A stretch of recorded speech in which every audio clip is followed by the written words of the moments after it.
I really feel like most entrepreneurs, most CEOs, they know what it takes to have a successful business, but there's so many challenges and things that they put in their own way that prevents them from achieving that next big step.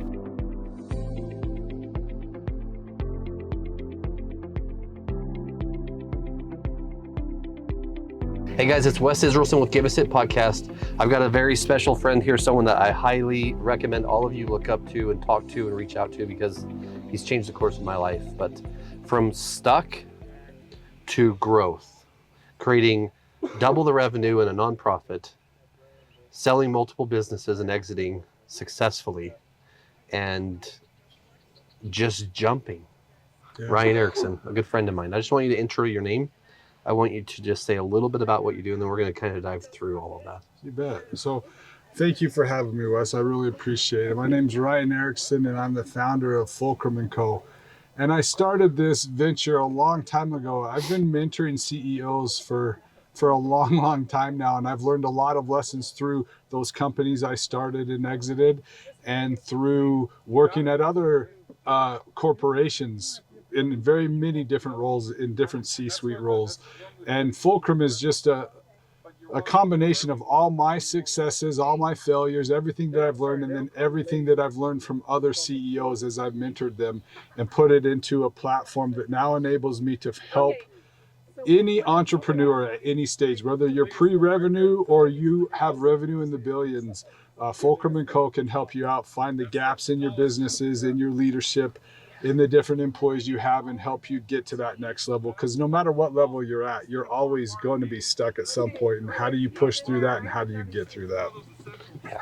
And I'm going to dive through that. I want people to get to know Ryan the way I do, and a little bit more than what I do. Although we had our conversation yesterday and kind of went through a bunch of stuff, but like, run us through growing up in Houston, and I mean, what that looked like, childhood. Yeah, so I was born in Utah, and at a very young age, before I can remember, we moved to my dad was a sales guy, and so we moved a little bit when I was younger. Moved to Nebraska outside of Lincoln for about a year, and then moved in all of my elementary school years, or most of it till 6th grade, was in the Woodlands, Texas. I loved the Woodlands, Texas, because it was a lot different than anything I'd ever imagined. It was warm most of the time. They love sports, and I love playing sports. I love playing baseball and football and basketball. So growing up, I was in a family of 4. I had an older sister. I have a younger brother and a younger sister. And I was always one that people called me mischievous or the troublemaker, and I really didn't feel like I was, but I kind of got blamed for that a lot, and that's okay. But it taught me a lot of lessons when I was younger to be able to control my emotions in different ways, and realize at a young age the power you have when you are in control of your own emotions, the power that you have in situations, and being able to think more clearly and to do things. And I think that really enabled me to start my career in a great way, and has helped me throughout my life. And something you had said that we brushed through was like, at 8 years old, I remember you saying that you had a conversation with your mom, and you guys would just get into this conversation, but then you got to a point where, like, I'm just going to stay silent. Yeah. And you realized the controlling the emotion, whether or not you really wanted to say the thing or be the person that was right, you controlled the emotion. Yeah. And you realized that the conversations went less and less, or even stopped in some ways. Yeah. So first off, I love my mom, and she's an amazing mom, and she's taught me a lot of great things. But as a kid who, like I said, was a fiery kid, my mom was a little bit fiery as well. And so we would get into I wouldn't say these big alt brawls, but we'd have conversations where her voice would be raised or my voice would be raised. And it never got anywhere. I usually would feel bad afterwards. I'd feel like, man, I'm not that great of a kid. But I realized a little bit 8 or a little bit before that if I just stayed quiet in certain circumstances and kind of just pulled my emotions back, I could think more clearly, and it didn't escalate. I'm not going to say my mom always escalated. I think I played a huge part in that escalation, but the ability at a young age to decide I'm going to just kind of pull back and not let my emotions dictate how I respond was a very powerful lesson at that age. And I remember there was detention. There's other things that happened within school, right? And I mean, not that you were the one starting or creating these issues, but what you saw was other people treating people unfair or unkind, and you're like, that's not okay. and then you would step in to help or say something, and that caused the altercation that would bring upon detention. Well, I don't know if you know very many sixth graders that got kicked out of sixth grade, but I was one of those, and that's not a good thing. But yeah, I think when I moved from Houston to back to Utah, that was a big transition for me, right? It was I had to meet new people, and I was always one that I could talk to anybody. That wasn't a problem, and usually people would come to me, and I could make friends pretty easily. That wasn't a problem for me ever, but as I was in that elementary school, I saw that a lot of these people who I was going to be friends with, they wouldn't always treat other people very nicely.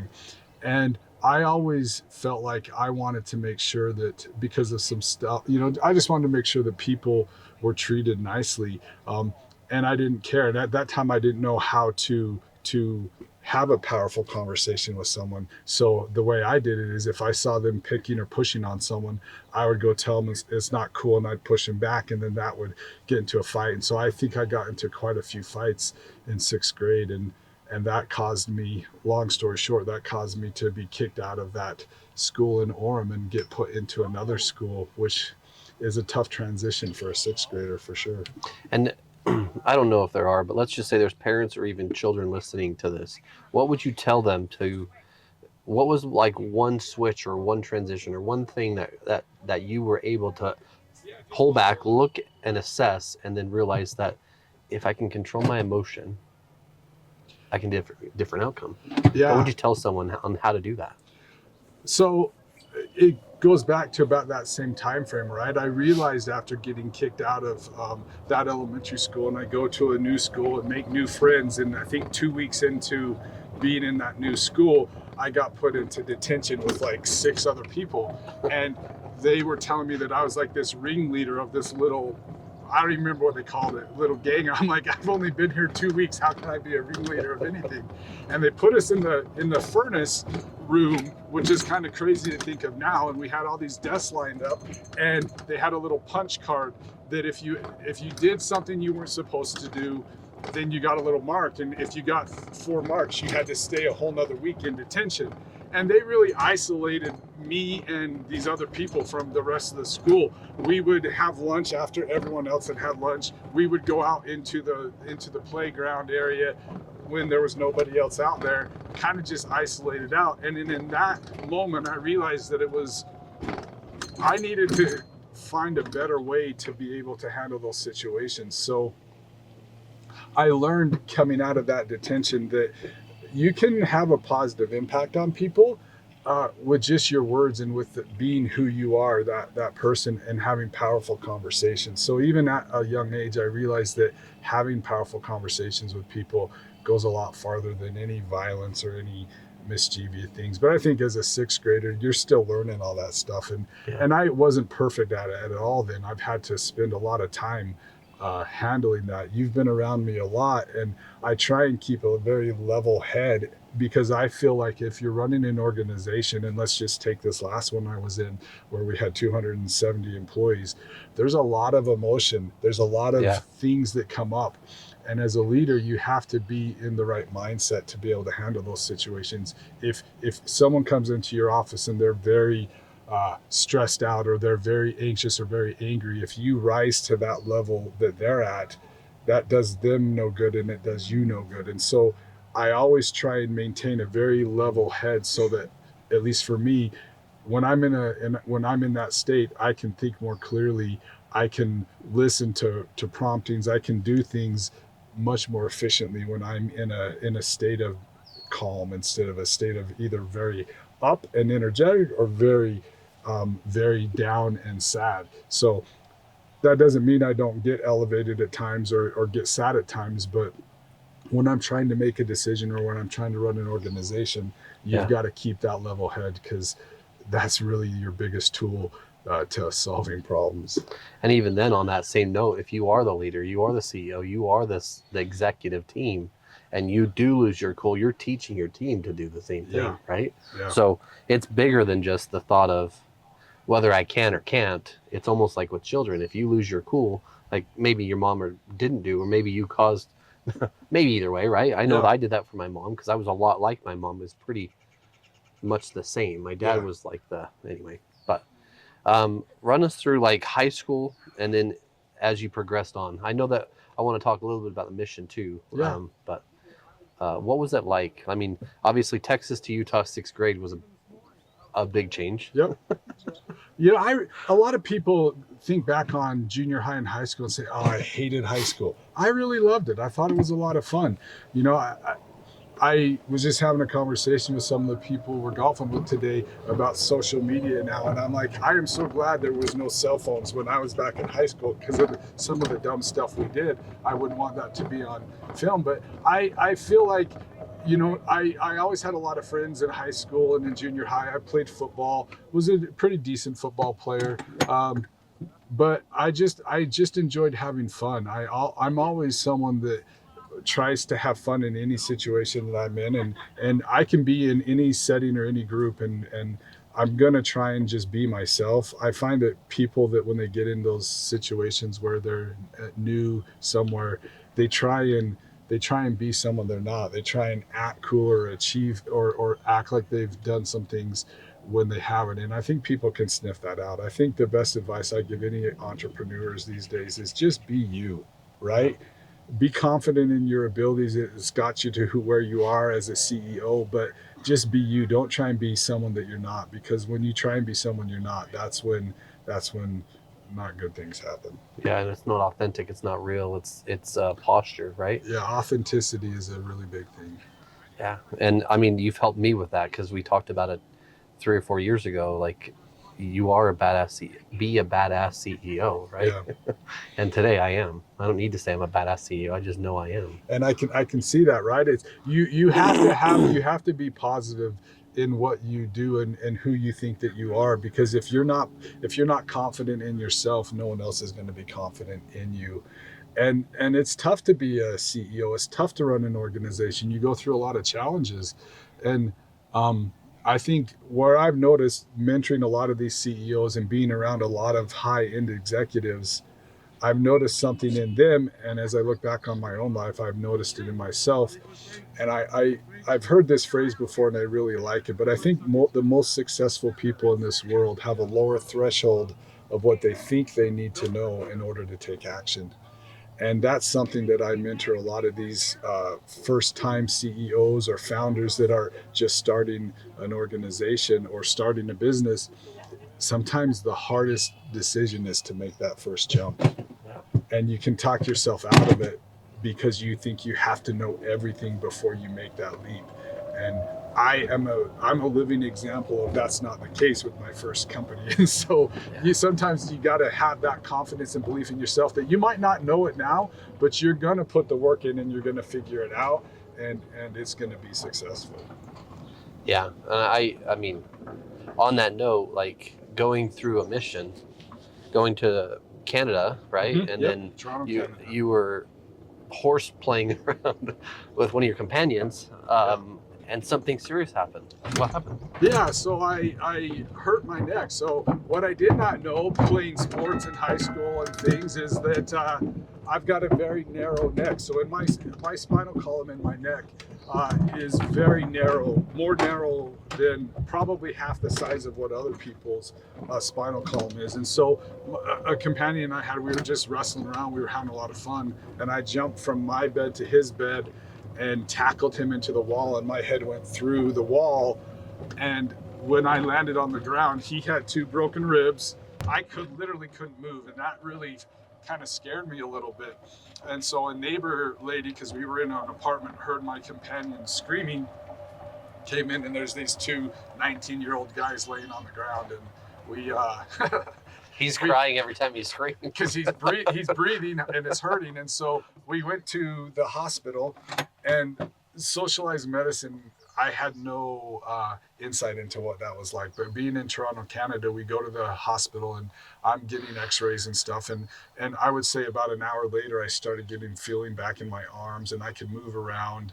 I had a very stiff neck, but I had just these shooting pains going down my arms.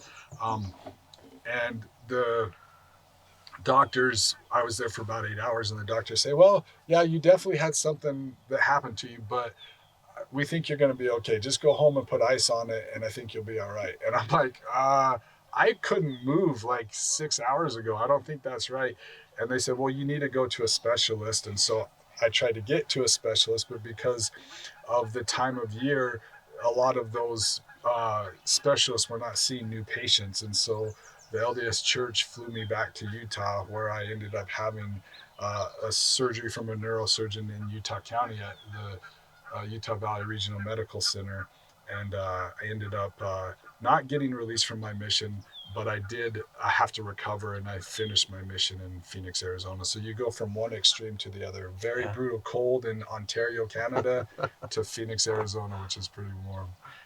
And I mean, I think they said that they didn't want you to finish, but you were pretty persistent that you wanted to finish, right? Yeah, they were just going to release me, but I didn't want to be released. I wanted to finish my mission. So I pushed back on that pretty hard. And the doctor and the church just said, well, let's see how you respond. And so I never was released from my mission. And it took me about I was a 19-year-old kid, so I healed pretty quickly. And the surgery, they fused my neck right here. You can see a scar. I don't know if you can see it on the camera, but they went in and put a plate in there and fused some of my vertebrae. And then I went back out on my mission and finished up. And so I'm glad that taught me a lesson of, when you are committed to something, you're going to go through adversity. You're going to go through hard times. And anybody that has served a mission, they don't have to experience that to go through hard things. You go out, you're away from your family for 2 years. You're at a different place than you've ever been, probably a different culture. Sometimes you're speaking a different language, and you get to that point where you're like, I don't know if I want to do this. But if you are the one that decided to serve that mission, which I was, that gives you that little extra push to say, I can get through this. And that's kind of what I was doing, is I wanted to finish what I started. And so I was able to do that. And then on that mission, I was baptized, don't practice, and I didn't go on a mission, but a lot of my friends had. A lot of people actually here have. But what was one lesson you learned on your mission that you still use today? The biggest lesson that I learned on my mission was that there is a greater power than me.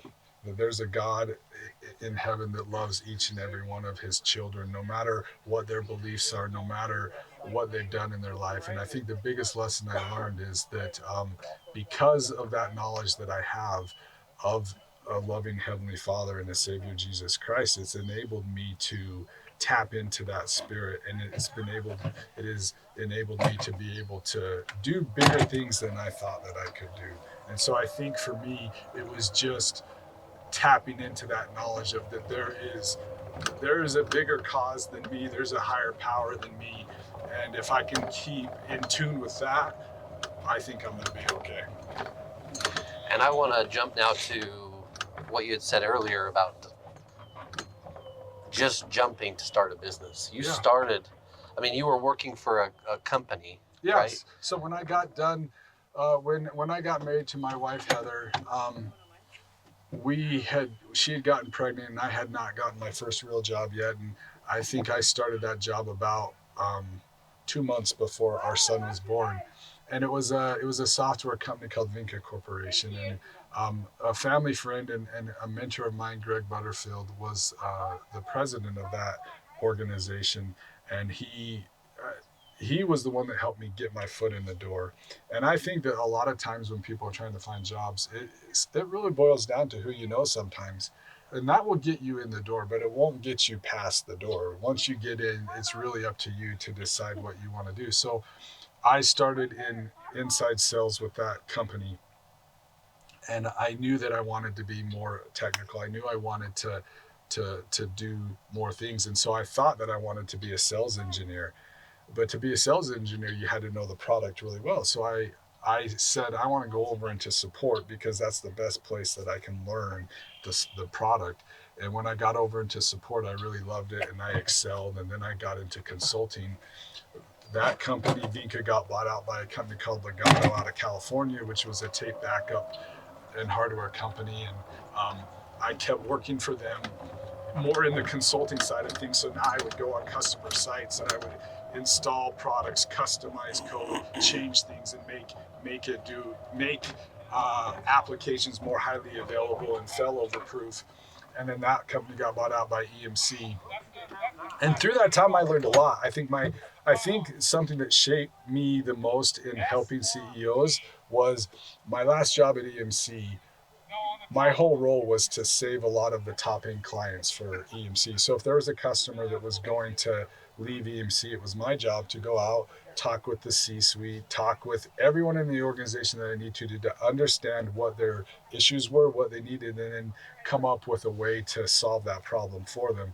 And I was really successful at that. And there was a lot of pressure situations that you can imagine, EMC, who now is owned by Dell, was a really big multi-billion-dollar organization. They had thousands and thousands of really large customers, going into those situations where these companies are some of the Fortune 100s, Fortune 50 companies, and they're wanting to leave EMC. That's a lot of pressure to get them to stay, and I learned a lot in that. But I always had a desire in my heart to start my own company. I don't know where that came from. Because no one in your family was. No, yeah, my dad wasn't an entrepreneur. He was a hardworking salesman. Yeah, right? he was really. I learned a lot from my dad, and it's funny. My dad would travel all the time. His last job before he was retired was at Dell, and even as a little kid, I was like, oh, I want to fly on an airplane a lot like my dad, not realizing what that really meant. Yeah. Now I do, but I had this urge to always do something on my own, and so here I am at EMC. I'm making really, really good money. I'm in my early 30s, and I'm like, you know what? I want to start my own consulting company. And I partnered up with a couple of other guys, but that's a situation, going back to what we talked about, that I knew what it took to have a solid, really good consulting firm. I knew what I liked about what EMC did. I knew what I didn't like. And I knew that the customer was always the focus. So I decided to quit and start my own consulting company with a couple of other people. I had a decent business plan, but I didn't have any plan on how to get customers. I had no customers lined up when I quit. And I think that a young child. Yeah, with at that time I had 2 kids. See. And so, but I was confident in myself that I knew that, okay, if this didn't work out, I can always go back and get another job because I'm still young. I've got a lot of experience, but I wanted to do it, so I jumped. And that's the hardest thing for people to do, is just, you know what, I'm going to take that leap. Was I fully prepared for it? Absolutely not. Yeah. But I had a lot of confidence in myself. And funny enough story, I flew to Texas because I was on this really big project for EMC, and my boss lived in Dallas, Texas. So I fly to Dallas because I was there meeting with that customer as well. And I go into my boss's office, Larry, and I said, Larry, I'm gonna step down because I want to start my own consulting company. And I went through why I was doing it, and he said, Ryan, it sounds like I can't talk you out of it. But I really wish you would stay. I said, well, I really need to do this just for me. And he goes, okay, well, I'm going to call Carl. Carl Mancuso was the worldwide VP of consulting for EMC, a typical New Yorker guy. And his name, Carl Mancuso. I love that guy. He is an amazing individual, but he's also very fiery. So Larry went in and called Carl to tell him that I wasn't going to be working there anymore, and then I was going to go to dinner with Larry afterwards. And he came out of his office, and he looked like he had just seen a ghost. He was very pale white, and he goes, Carl's really mad at you, but he's got to calm down before he talks to you. And I'm like, okay, no big deal. I'll go check in at my hotel, and then let's meet for dinner. I didn't even get down the elevators before my phone is ringing, and it's Carl. And this is a lesson I learned of kind of just pulling back that we talked about earlier. When I answered the phone, Carl was like, Ryan, and he's using every swear word in the book. What are you doing? Why are you doing this to me? I can't believe you're doing this, calling me all sorts of names. And for some reason, I just remembered that I needed to remain calm because I'm a young guy, and normally if someone's going off on you, it's very hard to not do that. But I just listened to him. I'm a big proponent of powerful listening, meaning just sometimes we get into a conversation with someone and we're already thinking about what response we're going to have while they're talking, or we're thinking about a question that we're going to ask, and we're not really listening to what they're saying. Well, in this case, I was just listening to him, and really between all of the swear words and between all of his problems, the thing that he was most nervous about was that I was a valuable resource for them, and this was a big project that he was afraid was not going to be able to be successful if I left. And so when that thought came into my head, I'm like, well, Carl, I'm going to leave, but if you want my help, you can hire my organization and we'll do it for you. And he said, great. Are you serious? Can we do that? And so EMC, the company that I just quit, was my very first customer and ended up being our biggest customer. But that was a great lesson I learned of staying calm and being in a moment of just listening and paying attention to what's going on. And that enabled me to land my first and my biggest customer. And I just want to unpack that slightly, because what you just said was amazing. Not only did you take the leap, you decided, you committed, fully committed to doing it. Yeah. Then you had the conversation where it got heated and you didn't. You stayed calm. Like you said, you controlled the inner emotion. And then you also made a strong ask. If you want me to help you, you can hire our company, my company, to do so. Yeah. And it resulted in starting your own company, going through that hard conversation to landing the biggest customer that company had. Yeah. And there's all in one conversation. And there's a lot of lessons, like you said, to learn in that. Not only staying calm and taking advantage of that situation, but not being afraid to have that powerful conversation and make the ask. You have to have the inner confidence, but run like that one conversation, there's hundreds of lessons. I mean, absolutely. Let alone the ability to go to a boss of a boss and have him swearing and cussing and saying words about you, but you're like, this is what I'm doing. Like, someone starting a business today. Yeah. What do you tell them? Like, that whole conversation. Like, how did you muster enough confidence or resolve or rigor to do that? Well, I didn't let my brain and all of the negative thoughts that we all have get in the way of me wanting to do something. And you did mention there are a lot of lessons in there. And one of the biggest lessons, besides the fact that I stayed calm and I had that powerful conversation with him and made that powerful ask of, hey, well, why don't you be my first customer? And he agreed to it, which is great. But that the thing is you have to have that powerful, you have to not let those negative thoughts. I could have talked myself out of making that big ask. I could have said, well, I just quit. Why would, he's calling me all these names, right? He's really mad at me. There's a million reasons why I should have never asked in that moment, why don't you be my first customer? But I didn't let that get in the way of what I wanted to do. As an entrepreneur, as an owner of an organization, you've got to put yourself in uncomfortable situations, and you have to be able to navigate through those uncomfortable situations. And I tell so many people, like, you got to get comfortable in the uncomfortable to be successful. And in that moment, I just said, what's the worst thing that can happen? He can say no. And is that really going to be any different than what I have right now? No. So make the ask, because I knew, and that's where the confidence come in. I knew that they needed me for that project. I knew that that was the reason why he was so upset. And I didn't focus on the fact that he was upset. I focused on what was he really trying to tell me. In that myriad of swear words and anger and high voice, what was he really trying to tell me? And that's what I needed to figure out. And when that light bulb hit that, oh, he's just mad because he can't use me anymore. Well, he could use me, but just in a different way than he thought he could.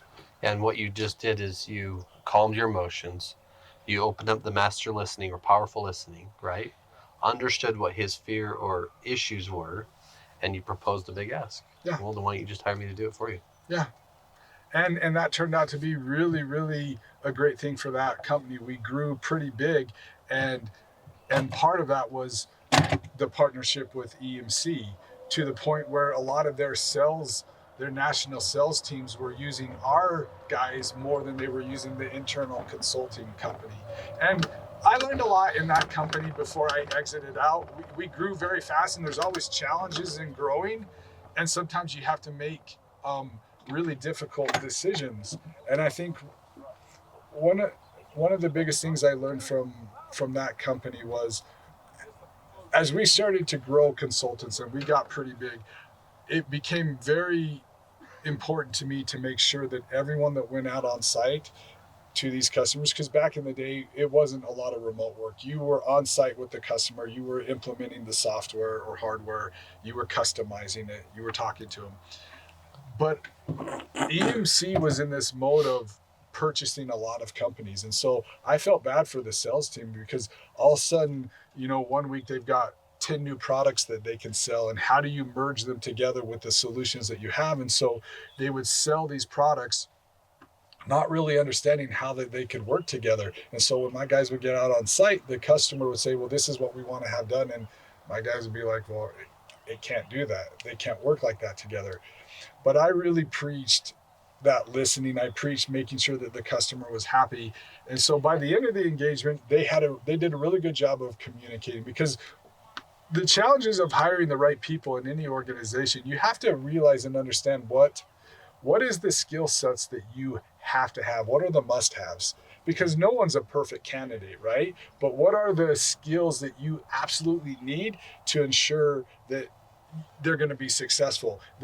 And then you always gauge that off of, well, if they don't have this, there are some things that are much more easily teachable to people, and there are other things, in my view, it's either you have it or you don't have it, right? And I didn't want just a very technical person. I wanted someone who could communicate with the customer. I wanted someone who the customer could resonate with. They also had to be very technical, but I wasn't just going to hire a technical person. I needed to know that they could handle difficult situations. I needed to know that they could communicate clearly with the customer. And so that was very successful for us. But at the end of every engagement, I would always do a survey with the company. What did you like? What did you didn't like? And I noticed a trend very frequently that when my guys would go on site first, the customer was pretty mad because the product wasn't going to do what they thought it was going to do. And so I made a really difficult decision at that time, and one that I don't know if a lot of people would make, but I went to EMC and I said, hey, you need my team to help your sales teams. When you guys are talking with them about what products they're going to use and how they're going to work together, get my guys involved. That required me to take my two best consultants off of revenue generating jobs, because whenever they were on site, we were making money. And I said, EMC, you can use these guys for pre-sales calls and technical calls.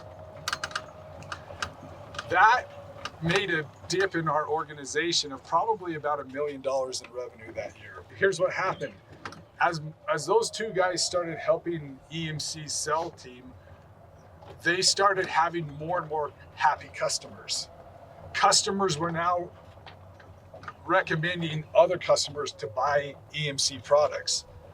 So that was a big shift, and that is when the biggest shift with EMC happened, that now even more sales teams started using our guys. And so that dip actually turned into a net gain, way more than what we lost in that moment. And that was a difficult decision to make in the time. But as a CEO, as a founder, as a leader, you cannot just think 10 steps ahead of you. You have to, or even 2 steps, you have to think a lot farther ahead of, while this could be painful right now, what's the value? What's the benefit of it moving forward? And it was a gamble, but in that case it paid off. But you can't be afraid to make decisions, because at the end of the day, in any business you're in, your customer is your number one priority, and you need to make your customer happy. And that was my way of making these customers more happy, and thinking, I could have thought very easily, well, that's not my problem. That's EMC's problem with their sales team. But I also didn't want the customer to be unhappy with my consultants. I wanted them to be happy from the beginning to the end, and that was the way to do it. And it really paid off for us. And I think it's also what you've also shared with me in multiple times in our conversations, some of our stuff that we've done together. But like you said, when you started in the company, and then you moved into support, and then you moved into consulting, and that you're taking that same approach. Hey, your sales guys are selling something. We need to go back to really understanding the support of what this product can do. Yeah. Then we can really consult and sell this product, and your customers are ultimately going to be happier. Yeah. Right. Yep. So you take that same approach with Fulcrum in the sense that you help the CEO or the leadership team understand all the aspects that the customer is. You can't just sell something and expect the customer to be super happy. Yeah. Right. Well, and why I started Fulcrum is there are a lot of consulting firms out there that do business mentoring and do that. KPMG, McKinsey and Bain. There are some amazing organizations out there that do those things. But as I have been mentoring a lot of CEOs that use these companies, and I encourage anyone, if they have the means and they want to do that, those organizations are amazing and they do great work. They help you on your strategy. But here's the problem. I don't know of really anyone else that focuses on things outside of strategy. There's a customer that I'm helping right now that they hired KPMG, and KPMG came in and helped them with budgeting and helped them with strategy and said, you've got a really great strategy, but you have an execution problem. And that's up to the customer to fix that. Yeah. KPMG wasn't going to fix their execution problem. They can give them ideas and insight. But that's where Fulcrum steps in, is we measure things that no one else measures. We measure things that even your CFO is not going to see it in the financials.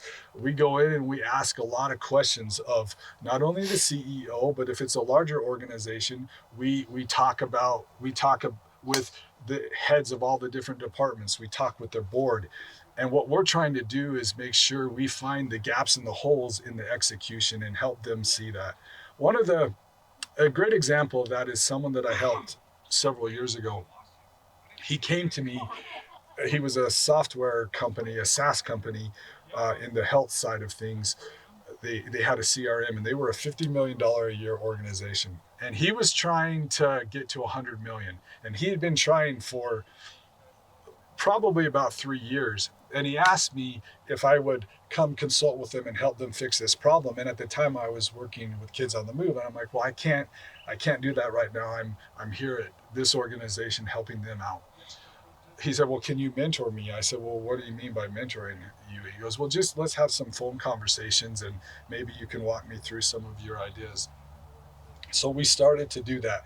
And on the first call, he's a normal CEO, very confident, which I liked, but also very stubborn in his own perception, his own perspective.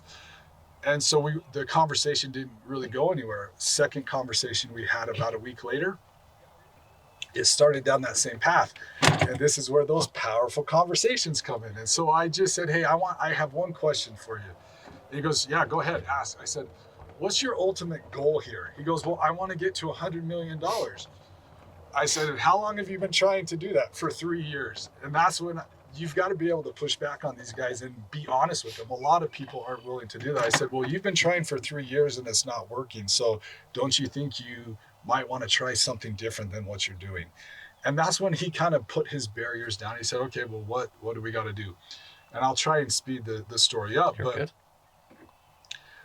I said, well, let me talk with the different heads of your organization, head of marketing, head of development, head of all of sales, support, everything. And everyone that I talked to, I said, okay, well, what do you think the problem is here? And all of them knew what the problem was. And for them, in a SaaS company, it was churn. They were losing 23% of their customers every month. They were also gaining that same percentage every month. And that's why they were stuck at 50. But every conversation I had, sales blamed development blamed support blamed marketing, and that wasn't the case. They all had a different reason. They were never thinking internally. And so picture this, Wes. So now I am on a Zoom and I'm with all of the heads of the different departments. I'm with the C-suite, and I was trying to figure out, okay, how do I get them to get out of their own way? They have the answers. I don't need to give them the answer on how to fix churn, but there was a lot of gap in the execution of it. And so I asked everyone to just listen to this analogy that I was going to give them. I wanted to kind of frame the conversation in a way that would open them up to be able to think internally instead of blaming someone else. And I use the example of one of my sons played college football at the University of Utah. And as Let's an go. athlete, go Utes, right? Uh, as an athlete, in any athlete, it doesn't have to be football. How did they get better? The only perspective they have, or the only view they have, is what is in front of them on the field, right? And that if they only relied on that one angle or that one perspective, they're not going to get any better. After every game, after every practice, they review film. And in film, they have the sideline views. Those are two different perspectives. They also have the end zone views that are two more perspectives. And then they have that camera that is elevated way above them, which is that last perspective. And when you put all of those perspectives together, or those views, it gives them a full picture of what's going on, and it shows them things that they need to work on to get better. So as I'm sharing this analogy with this team, I then asked them, I said, okay, I want you guys to now think of how you can fix churn. I do not want you to think of how another department can do it, but what can you and your department do to fix churn? All of a sudden development goes, well, you know, we've been really focused on our top 5% of our customers and what their needs are and what their wants are. Maybe we should not just focus on our biggest customers, but everything that we release should be in a vision of what does everybody want? What does the masses want? Marketing said they could do a better job of telling the story. Support said they could, and I'm very highlighting things. Support said that they could do a better job of training their reps to be able to have better conversations with the customer, resolve the issues more quickly, do a better job of communicating with support, with development on the issues that they're seeing, have more collaboration there. Everyone had a reason, and as they started sharing, all of a sudden all these other departments started saying, well, I can help you with this, or I can help you with that. And as they started to figure out the issues, here's an amazing thing that happened. Within 3 months, their churn went from 23% down to under 2%. Wow. As a business, that's crazy. In less than 8 months, they hit $100 million.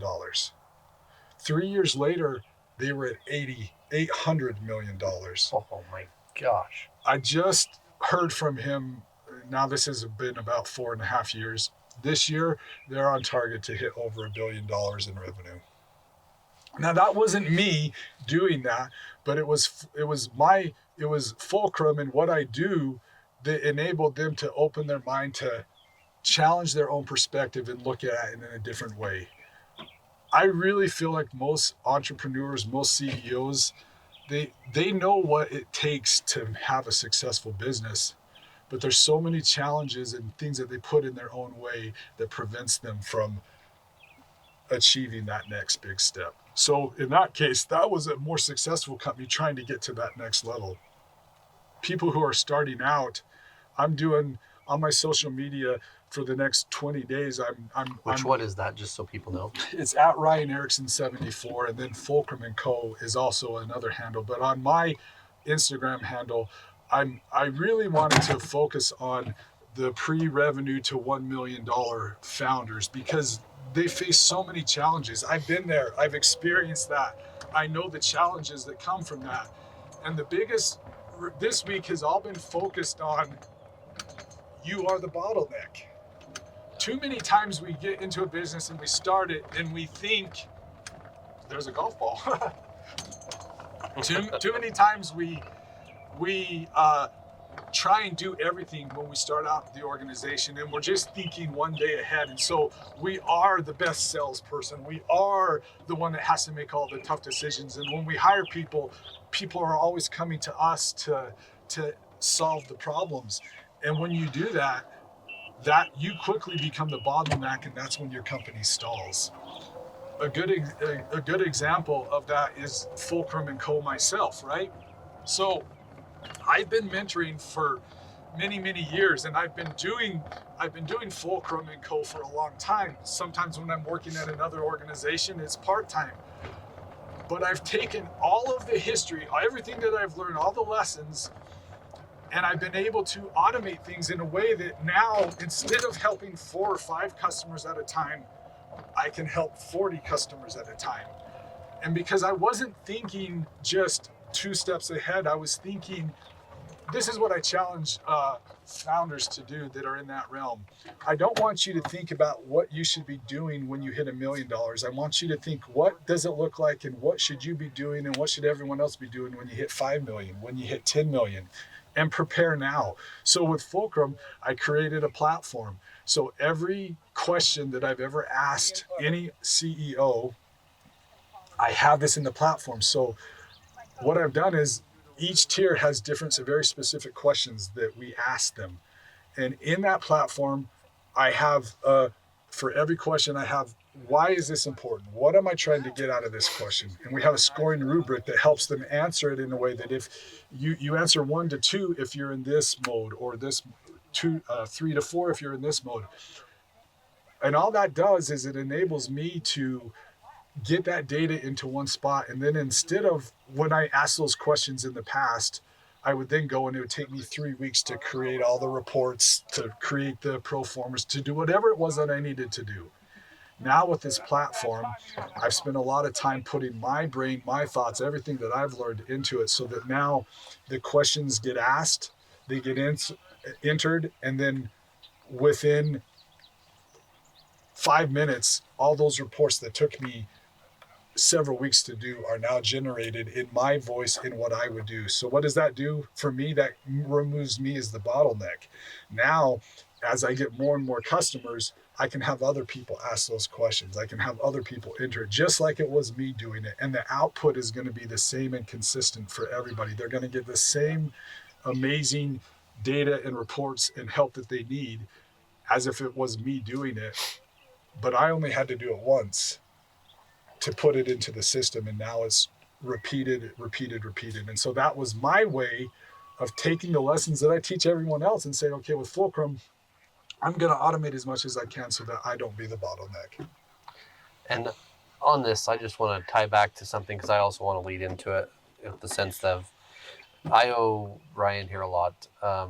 As he's saying, the knowledge, anyone can get knowledge, but realistically, how do you create the execution? And with that execution came into play for me in 21-22 with Satema and immersion and everything that program taught me about the level of commitment, the level of just commit and do. Yeah. The execution is what we're talking about. And also getting the playbook, the blueprint, the plan, right? But you also teach them how to execute. Satema's program taught me how to be an executioner of what I want to do here. Yeah. Right? What do most CEOs have? They have execution, but they also just stop, right? From stuck to pushing through. What would you tell a CEO, even if they get this plan, this blueprint, they still suck? Like, how do you teach them to execute this? Yeah, so there's not the same answer for everyone, because it's every business is different and everything. But what I can say to kind of normalize it is this. With the way technology is now, with AI, with everything else that there is, a blueprint, getting something, a business idea, is not hard, right? There's a Chinese proverb that I love, and it's, if you want to know the road ahead, talk to the person that's coming back.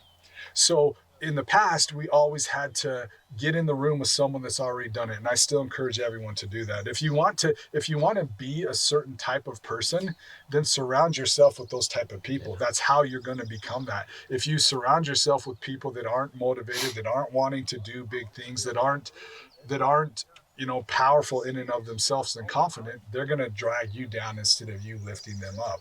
And so put yourself in rooms with people that have done what you want to do, learn from them, ask questions, and that's gonna help you. But with AI and everything else now, you can get all of that information, and you can get a blueprint and a business plan. Where people get stuck, where people have problem is on the execution side, and they're not willing to put in the work to do it. That's the biggest challenge. And I think you learn that in immersion, is that you can do hard things. Yeah. Right? Crawling on the beach with your head in the sand and doing all those things, like you physically pushed yourself past a limit. And once you realize that you could do hard things, that changed the game for you, right? Now, does it mean you're perfect? And I've seen a lot of growth in you over the last, 3 or 4 years since that happened. And you mentioned it, talking about how you're a badass CEO. When we first started talking, you didn't. I knew you were a badass CEO, but you didn't. You said you were, but you didn't believe it. Yeah. Right. And that's the thing, is you have to believe in yourself, and you have to have that confidence in yourself. And anybody that can put that inner belief in themselves can do a lot of amazing things. And that it starts there. I can give you ideas on how to fix something, but if you're not willing to do it, if you don't believe in yourself, then it's not going to work. So if you're struggling with confidence, if you're struggling with, I don't know if I can do this, that's the first thing you got to work on. You got to work on that inner belief. And there's a lot of different tools and a lot of different things out there to help you with that. I know you're very big on, we call them conscious self-creation, but, or just people call them a lot of different things, affirmations and things like that. But you have to believe that you are this person before you even are acting like it. And when that belief comes, then your actions start to align with that. When your actions align with that, that's when you actually become who that is. And so I've seen that in you a lot, that now you're going through difficult things sometimes, but that confidence is there, and that feeds on your employees. Because if your employees can see that confidence that you have, if they can see you grounded and motivated and doing hard things, it inspires them to do it too. Yeah. And it's a generation thing. It inspires your children. Yeah. And also if you have a business partner and one of you can help each other grow that way, right? But where do most CEOs fail? I know it's a hard question because it's a broad question, but here's how I would answer it, or at least it comes to my mind right now. CEOs fail when they don't challenge their own perspective. What I mean by that is, we're the head of an organization. We've got the vision. We know how we want to get there, and we have this perspective of how to get there. When you go through a business, and anyone that has started a business, whether it's failed or whether it's been successful, you go through areas of your business where you get to this point in time where you've got to pivot, right? What you thought was working isn't working, and are you willing to be able to pivot? And that is why I say you have to be willing to challenge your own perspective. A good analogy I'll give you is, end of last year, I was in Paris, France, at UNESCO's world headquarters, and we were in there with a lot of people. We had one of our assistants there with us, and she was very much on the political realm of things, very much on the right side of the political spectrum. And there was a lot of people in there that were. There was some Harvard and Yale professors and stuff, and most of the time those are more leaning to the left side, right? Their views are a little bit different. And so as she was listening to some of the things that people were saying, she was getting really upset, and she was not having an easy time with it. And she goes, Ryan, I know that you have some of the same beliefs as I do, or political views, but how come you're not getting upset? And that was a great opportunity for me to have a good conversation with her. I said, because I'm willing to challenge my own perspective. When I go into a situation where I'm with people that might not have the same business viewpoints as I do, or might not have the same political viewpoints, or might not have the same religious viewpoints as I do, that doesn't mean I can't have a powerful conversation from them and learn.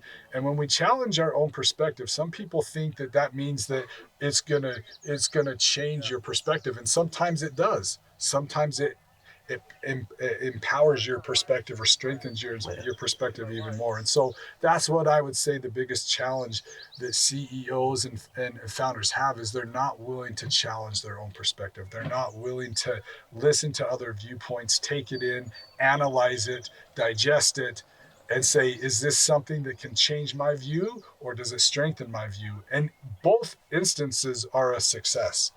because we want to learn, we want to grow, we want to do bigger things. And the only way to do that is to continually put yourself in uncomfortable situations and be comfortable in it and challenge your own perspective. Here's what I understand, and here's what I know, because I also know this guy really well.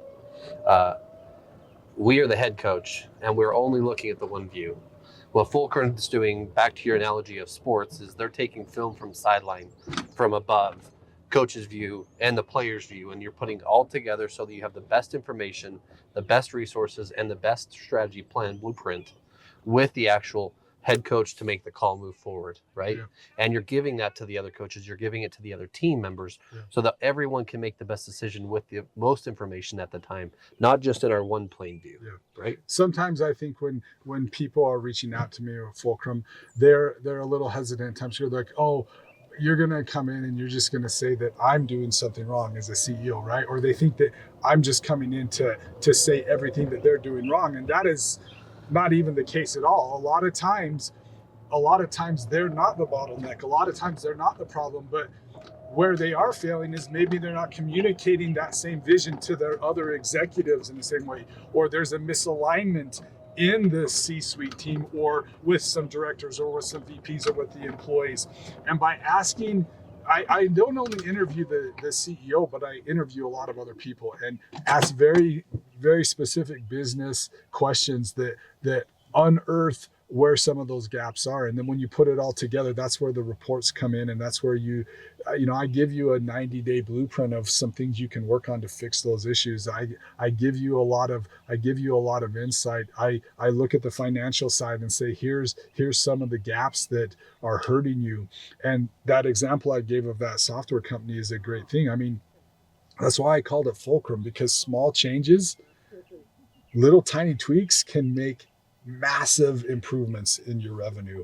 And if you ever feel stuck in your revenue, a lot of times people think it's a strategy problem, and it's not a strategy problem. It's an execution problem. And that's where I'm here to help with Fulcrum.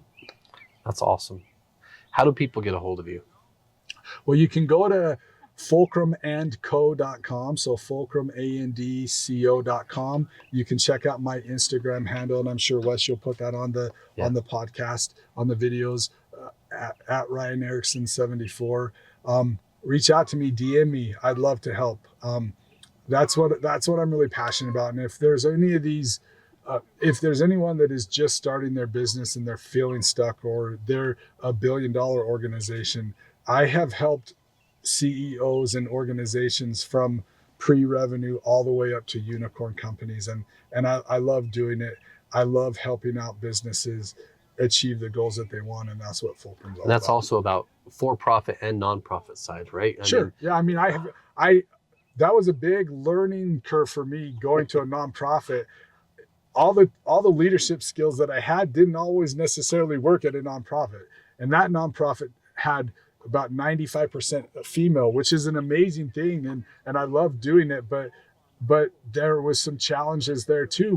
Whenever you have mostly men or mostly female, there's different ways that you go about things. And so, you don't have to be a for-profit. You can be a nonprofit too. And Fulcrum is going to do the same things for you that it does for a for-profit, because every nonprofit has to find some ways to generate revenue. You can't always rely on donations coming in. And the most successful nonprofits have a revenue generating side of their business.